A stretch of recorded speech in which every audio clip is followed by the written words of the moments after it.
जैसे आप gate mentor join किए हैं जैसे, तो उसी का मटेरियल को आप थॉरोली फॉलो कीजिए और मेरी मानिए, जो मटेरियल सर देते हैं या सर कहते हैं पढ़ने के लिए, that is sufficient.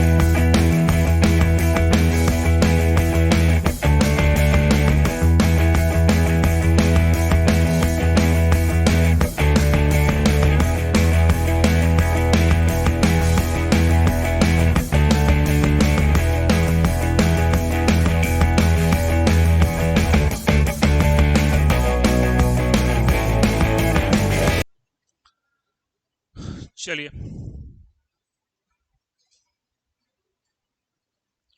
now we will discuss the first law of thermodynamics. First law of thermodynamics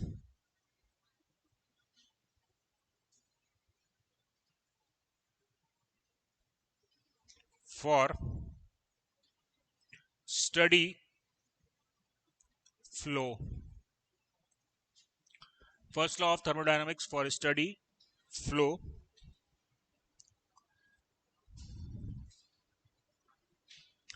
जितनी भी डिवाइसेस आपके पास में है, चाहे वो टरबाइन हो, बॉयलर हो, पंप हो, कंप्रेसर हो, सबको हम स्टडी फ्लो डिवाइसेस अज्यूम कर सकते हैं।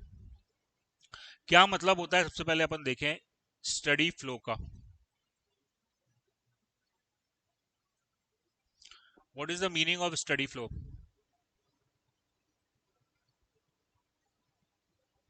यह अपन फ्लूइड मैकेनिक्स में ऑलरेडी डिस्कस कर चुके हैं बच्चों।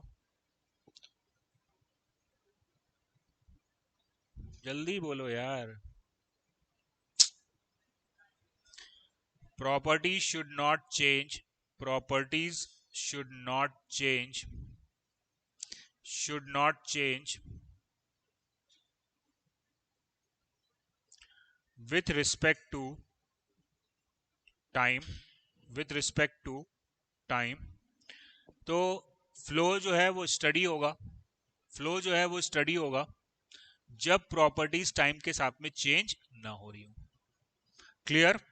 चलिए, अब कंडीशन क्या है स्टडी फ्लो को अचीव करने के लिए? कंडीशन फॉर स्टडी फ्लो, एक एग्जांपल देखते हैं अपन।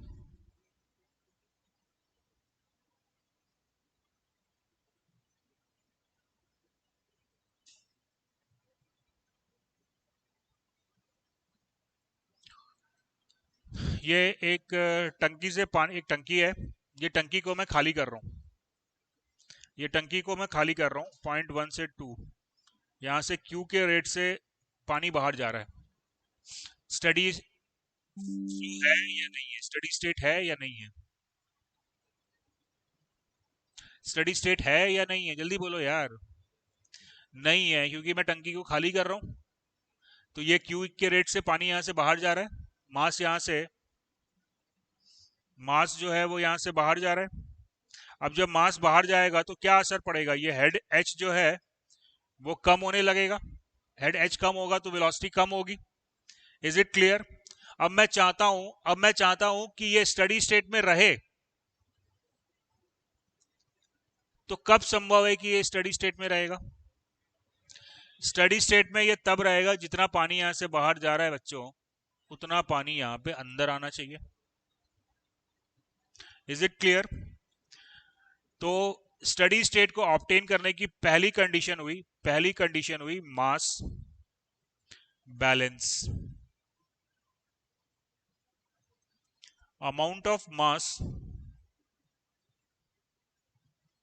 mass entering the control volume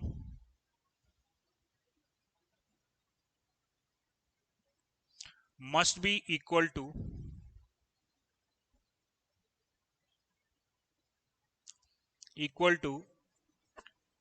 mass leaving the control volume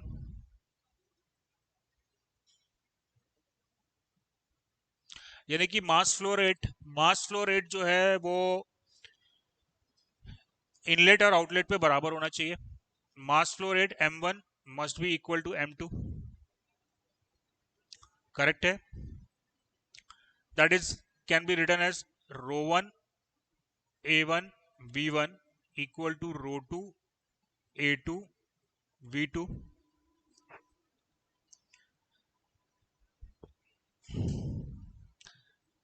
steam table में जब अपन देखते हैं तो वहां पे मेरे को डेंसिटी मिलती है क्या? पर डेंसिटी निकालने के लिए एक टर्म मेरे को मिलता है, स्पेसिफिक वॉल्यूम। तो नॉर्मली थर्मोडायनामिक्स में हम डेंसिटी टर्म को नहीं यूज करते, उसकी जगह पे हम स्पेसिफिक वॉल्यूम को यूज करते हैं। तो स्पेसिफिक वॉल्यूम क्या होगा, क्या रिलेशन होता है डेंसिटी और स्पेसिफिक वॉल्यूम में? What is density? 1 upon specific volume would be the density. तो यहां पे मेरे को रिलेशन मिला a1 v1 divided by specific volume v1 equal to a2 v2 divided by specific volume v2।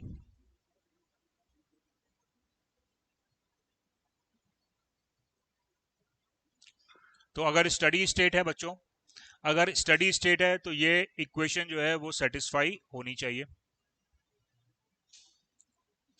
अगर स्टडी स्टेट है तो ये इक्वेशन मेरे को सेटिस्फाई होनी चाहिए। a1 v1 is divided by specific volume v1 equal to a2 v2 divided by specific volume v2। Clear हुआ? कोई दिक्कत, कोई समस्या? तो अगर मेरी बात सुनो, अगर आपको लिखा है क्वेश्चन में कि स्टडी स्टेट है तो उसका मतलब ये वाली इक्वेशन जो है वो वहां पे वैलिड होगी। क्लियर है ये पॉइंट? अगर स्टडी स्टेट है तो उस समय में ये इक्वेशन का मैं इस्तेमाल कर सकता हूं। क्लियर हुआ ये? चलिए नाउ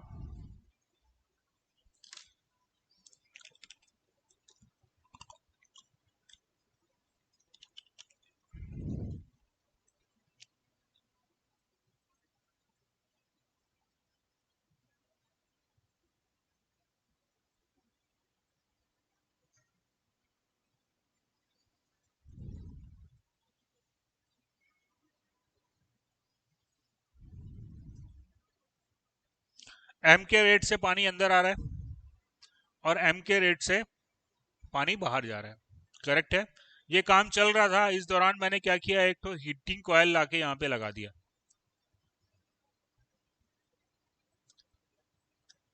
स्टडी स्टेट रहेगा या नहीं रहेगा?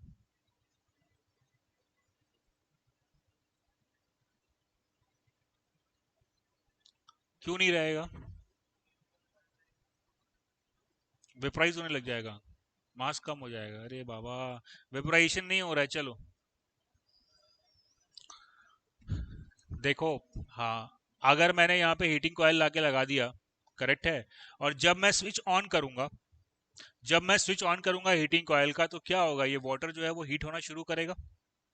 Is that clear? वाटर जो है वो हीट करना शुरू करेगा, हीट करना शुरू करेगा मतलब यानी कि इसका टेम्परेचर जो है वो चेंज होना शुरू हो जाएगा। यहाँ पे मास फ्लो रेट तो इक्वल था, मास फ्लो रेट तो इक्वल था, लेकिन टेम्परेचर जो है वो हीट के कारण चेंज होना शुरू हो गया। टेम्परेचर जो है वो हीट के कारण चेंज होना शुरू हो गया। बात समझ में आ रही है? तो in that condition mass flow equal होने के बाद भी स्टडी स्टेट प्रिवेल नहीं किया। बात समझ में आ रही है? लेकिन कुछ समय के बाद ऐसा होगा, कुछ समय के बाद ऐसा होगा कि वापस स्टडी स्टेट आ जाएगा। कब आएगा स्टडी स्टेट? ये मान लो Q amount of heat transfer कर रहा है, और कुछ समय के बाद ऐसा होगा कि ये जो Q amount of heat transfer कर रहा है वो क्यू अमाउंट ऑफ हीट जो है वो सराउंडिंग को बाहर ट्रांसफर हो जा रहा है। यानी कि एक टाइम ऐसा आएगा जब वाटर का टेम्परेचर राइज होना शायद बंद हो जाए। कब बंद हो जाएगा वाटर का टेम्परेचर राइज होना? जब जितना हीट हीटिंग कॉयल दे रहा है उतना हीट सराउंडिंग को ट्रांसफर हो जाए। मेरी बात समझ में आ रही है? देखो, शुरुआत में जब मैं ये हीटर को ऑन करूंगा तो पानी गर्म होना शुरू होगा, लेकिन जब पानी गर्म होना शुरू होगा तो हीट ट्रांसफर जो पानी और सराउंडिंग के बीच में हो रहा है वो हीट ट्रांसफर बढ़ना शुरू होगा। बात समझ में आ रही है? तो एक समय ऐसा आएगा कि जितना हीट ये हीटिंग कॉयल दे रहा है उतना हीट वाटर जो है वो सराउंडिंग को ट्रांसफर कर देगा। Is that clear? तो उसके बाद फिर वाटर का टेम्परेचर नहीं चेंज होगा और फिर हमारे को स्टडी स्टेट मिल जाएगा। बात समझ में आई? Is it clear? चलिए, तो हमने देखा कि स्टडी स्टेट को होने के लिए मास बैलेंस तो जरूरी है, लेकिन दूसरा कंडीशन हमने देखा कि मास बैलेंस होने के बावजूद भी हो सकता है कि स्टडी स्टेट ना हो। लेकिन फिर दोबारा हमने देखा कि स्टडी स्टेट हुआ, कैसे हुआ? हाँ, दूसरा कंडीशन ये हुआ कि मास बैलेंस के साथ में एक और कंडीशन मेरे को सेटिस्फाई करनी है, जिसको हम कहते हैं energy balance.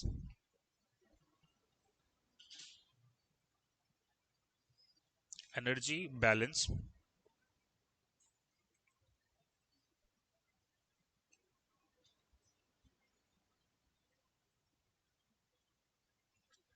Energy balance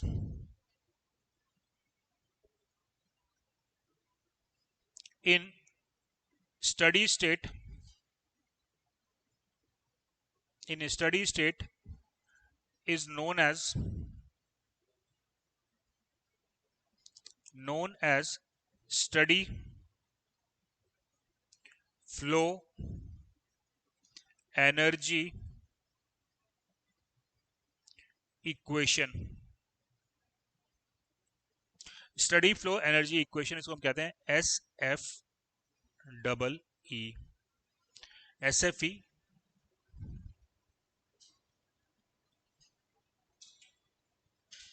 S F double E, it means amount of energy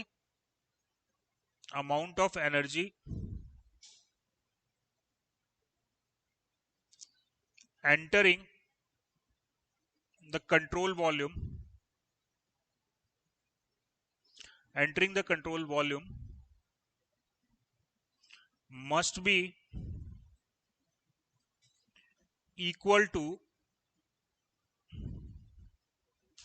amount of energy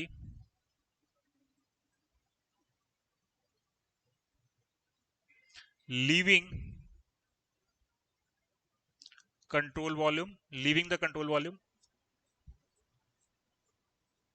चलो बच्चों, अब कोई भी चीज मेरे को याद करने की जरूरत नहीं है, बस अपन एक डायग्राम देखते हैं और 2 मिनट में अपन स्टडी फ्लो एनर्जी इक्वेशन को समझ सकते हैं।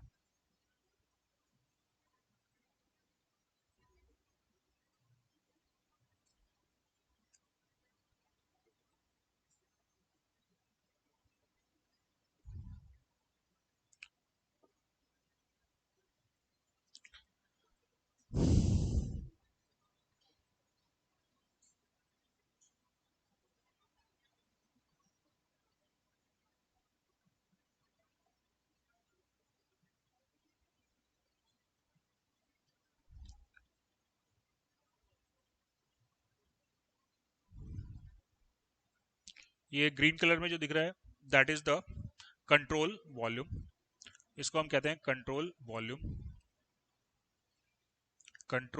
वॉल्यूम। बच्चों, जब हम लोग क्लोज सिस्टम की एनालिसिस करते हैं तो क्लोज सिस्टम में जो मास है वो कांस्टेंट है। क्लियर? अब चूंकि मास कांस्टेंट है तो वहां मेरे लिए सहूलियत है कि मैं मास को अपना सिस्टम मान लूं, राइट? लेकिन मान लो एक नोजल है तो उसमें तो फ्लूइड आ रहा है और जा रहा है। अगर नोजल है तो वहां पे फ्लूइड आ रहा है और जा रहा है, करेक्ट है?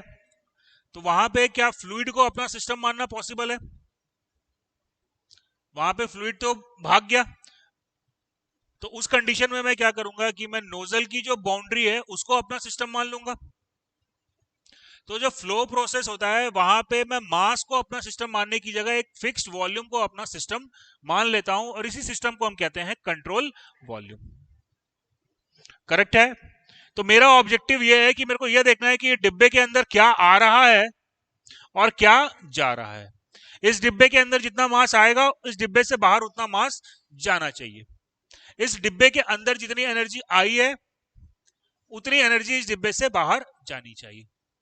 तो सबसे पहले इस डिब्बे के अंदर फ्लूइड एंटर हुआ। सबसे पहले इस डिब्बे के अंदर फ्लूइड एंटर हुआ m1 और ये डिब्बे से फ्लूइड बाहर हुआ m2।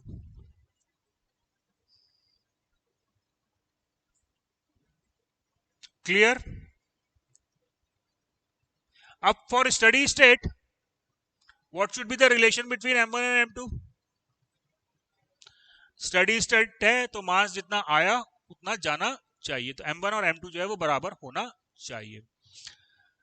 हीट को हीट को हम हीट को हम कंसीडर करते हैं इनपुट टू द सिस्टम और वर्क को हम कंसीडर करते हैं output of the system.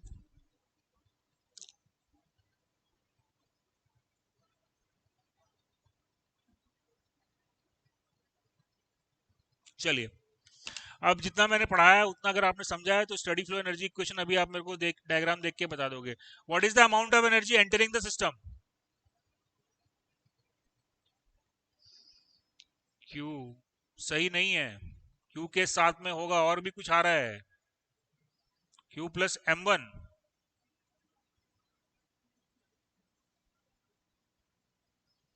Q plus m1 into E1। What is E1? What is E? कौन सी टोटल एनर्जी? टोटल एनर्जी क्या होती है? Total energy is known as the store energy. देखो क्या हुआ, हीट तो अंदर आया, दिख रहा है बच्चे ये। दूसरा ये m1 मास आएगा तो m1 मास अपने साथ में क्या लेकर आएगा? जब m1, हर मास की अपनी कुछ एनर्जी होती है, तो जब फ्लूइड इसमें एंटर कर रहा है तो वो अपने साथ में अपनी स्टोर एनर्जी लेकर आ रहा है। Is it clear? बाहर क्या जा रहा है? बाहर क्या जा रहा है? वर्क बाहर जा रहा है। That's it, that's it. ये फ्लूइड जब जा रहा है तो अपने साथ में अपनी एनर्जी लेकर भी जाएगा। क्लियर हुआ ये पॉइंट? तो that is plus me2।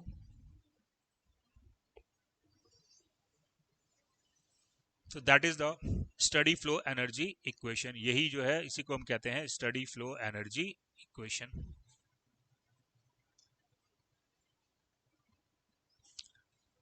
Right?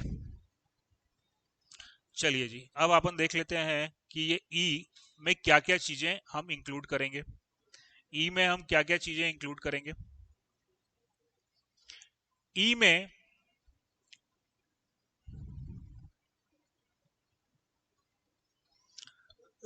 Study flow energy equation हमको मिला है Q plus M E1 equal to W plus M E2। Here Q and W is considered in kilowatt। Q and W, Q और W जो है that is considered as in kilowatt। M का unit क्या होगा?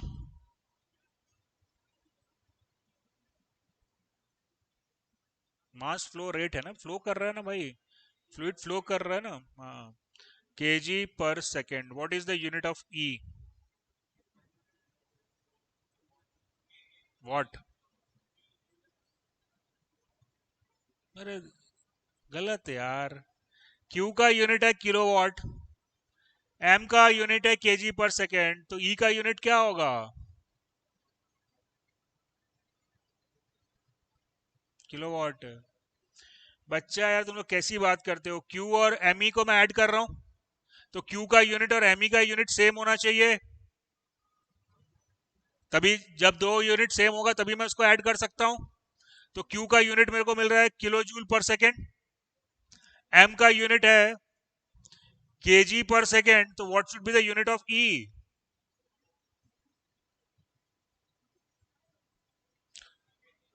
Kilo joule पर kg। मास flow rate आपका मिला kg पर second multiplied by kilo joule पर kg, you will obtain the unit kilo joule पर सेकेंड। Is it clear? चलिए, तो E का यूनिट जो मेरे को मिलना चाहिए वो मेरे को मिलना चाहिए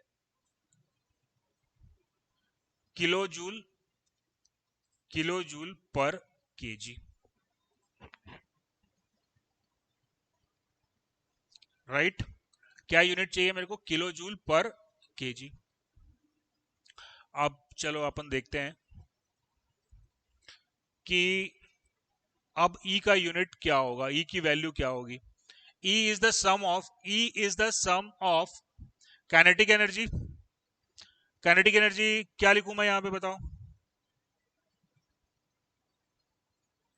हाफ एम वी स्क्वायर लिख दूं?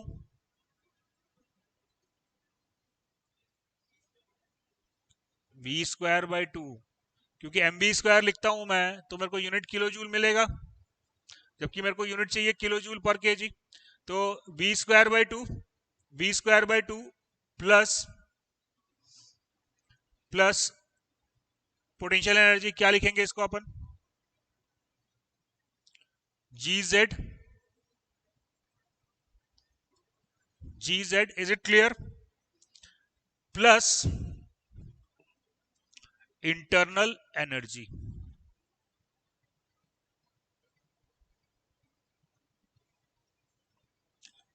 क्लियर?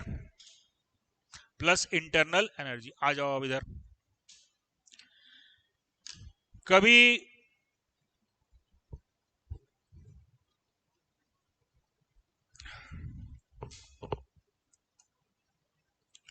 ट्रेन में घुसे हो, जो ट्रेन एकदम लोकल ट्रेन होती है, एकदम पैक ट्रेन रहती है, बस रहती है, तो कैसे घुसते हैं उसमें ट्रेन में? कभी घुसे हो? ऐसा ऐसा है तो ठीक है। हाँ, फैल क्या करना पड़ता, मेहनत करनी पड़ती है ना, मेहनत करनी पड़ती है ना ट्रेन में घुसने के लिए। करेक्ट है। तो बच्चों, ये वाटर जब इस कंट्रोल वॉल्यूम में एंटर कर रहा है, जब ये वाटर इस कंट्रोल वॉल्यूम में एंटर कर रहा है, तो एंटर करने के लिए इसको वर्क करना पड़ेगा, और उस वर्क को हम कहते हैं फ्लो वर्क। फ्लो वर्क, और ये फ्लो वर्क का वैल्यू होता है P इंटू वी। अब दोस्तों, P जो है वो एक प्रॉपर्टी है और V एक प्रॉपर्टी है, तो ये दोनों का प्रोडक्ट जो है वो भी ऑब्वियसली एक प्रॉपर्टी होगा। तो फ्लो वर्क बोलने को तो वर्क यानी कि पाथ फंक्शन है, लेकिन P into V represent a property. P multiplied by V would be a property. Are you getting my point? चलिए, तो यहां पे जब मैं बात कर रहा हूं, तो हमने जो वर्क देखा, ये मेरे को मिल गया काइनेटिक एनर्जी जो फ्लूइड लेके आया, ये हो गया पोटेंशियल एनर्जी पर केजी जो फ्लूइड लेके आया, इंटरनल एनर्जी प्लस जब फ्लूइड एंटर हुआ, प्लस जब फ्लूइड एंटर हुआ तो ये P इंटू वी का वर्क करेगा। That is the work done by the system. और जब ये फ्लूइड बाहर जाएगा, जब आप को ट्रेन से उतरना हो, तो उसके लिए आपको कुछ नहीं करना होता, आप खड़े हो जाओ, जनता पीछे धक्का मार के आपको बाहर कर देती है। तो जब आप उतरते हो तो यू जब आप ग्राउंड पे उतरते हो तो आप एक काइनेटिक एनर्जी के साथ बाहर निकलते हो। करेक्ट है। तो जब ये फ्लूइड जाएगा यहां से, तो जाते समय अपनी इसके ऊपर फ्लो वर्क होगा। क्लियर है? चलिए, तो अब यहां पे हम एक नया टर्म डिफाइन करते हैं। देखो, U is a property. What is U? Internal energy. And PV is the flow work. Correct है। U, internal energy is a property, P is the property, and V is the property. So U plus PV will also be a property. Will also be a property. Correct है। तो इसको हम कहते हैं enthalpy.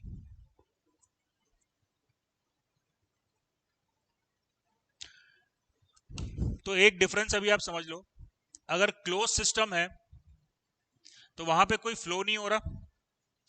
ध्यान से सुनो मेरी बात को। अगर क्लोज सिस्टम है तो वहां पे कोई फ्लो नहीं हो रहा, तो क्लोज सिस्टम के कंसीडर में आप सिर्फ U कंसीडर करोगे, और जब फ्लूइड फ्लो करेगा वहां पे आपको एंथैल्पी कंसीडर करनी है। So here you have to find out the difference between U and H. U is considered for non-flow. अगर फ्लूइड फ्लो नहीं कर रहा है तो आप U कंसीडर करेंगे, एंड H आप कंसीडर करेंगे for flow process. Close system का जब आप क्वेश्चन सॉल्व करोगे तो आप इंटरनल एनर्जी U को कंसीडर करोगे, और जब आप फ्लो प्रोसेस का क्वेश्चन सॉल्व करोगे, जहां पे फ्लो हो रहा होगा, वहां पे आपको एंथैल्पी H को कंसीडर करनी है।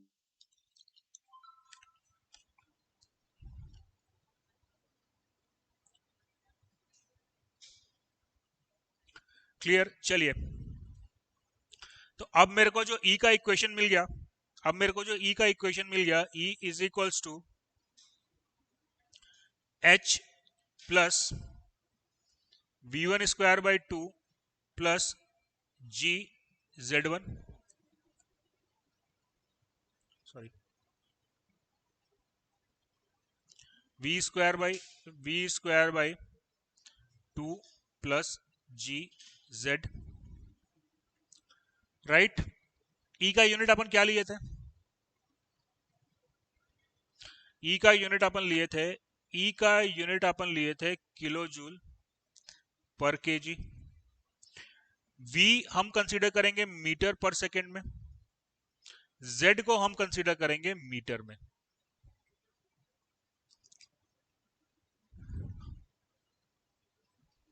राइट अभी राइट नहीं है, रॉन्ग है। ये जो E की इक्वेशन में लिखा हूं ये डायमेंशनली करेक्ट नहीं है, करेक्ट करो इसको।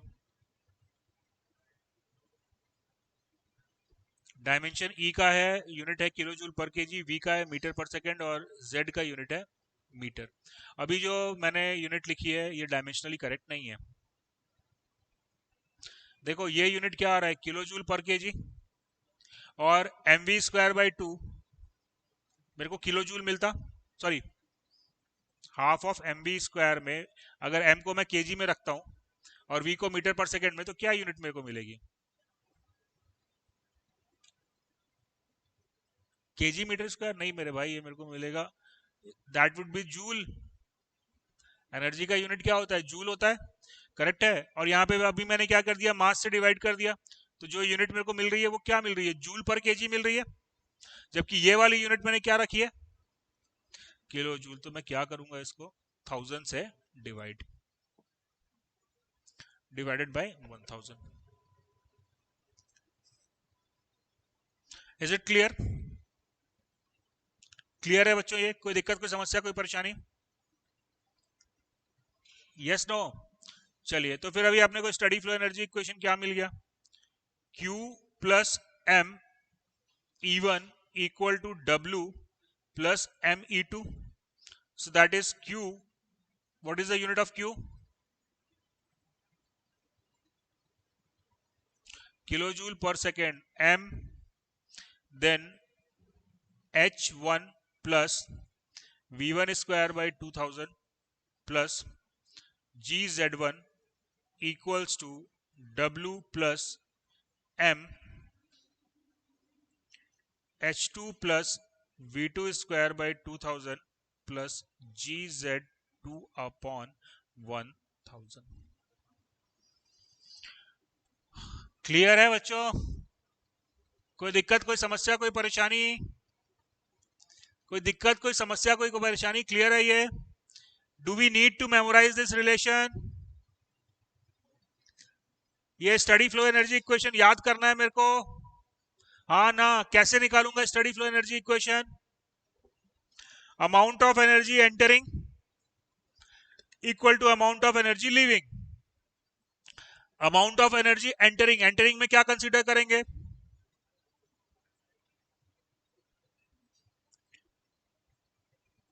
एंटरिंग एनर्जी क्या लेंगे? Q, और जो फ्लूइड आ रहा है उसकी सम ऑफ स्टोर एनर्जी, करेक्ट है। लिविंग में वर्क और सम ऑफ स्टोर एनर्जी। चलो एक डायग्राम बनाता हूं, फटाफट बताओ इसमें।